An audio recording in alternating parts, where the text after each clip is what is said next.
Alright, class, let's dive into the realm of Paint 3D.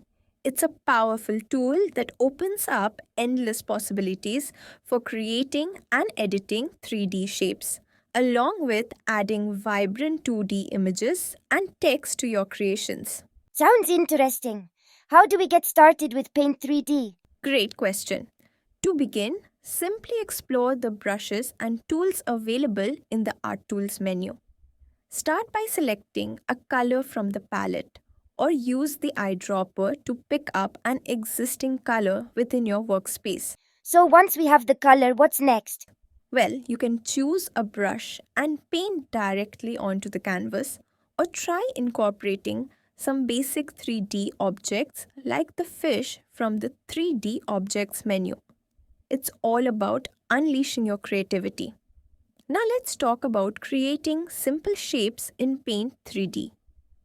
It's a fantastic way to get started with 3D modeling. How do we go about creating those shapes? It's quite simple. Just follow these steps.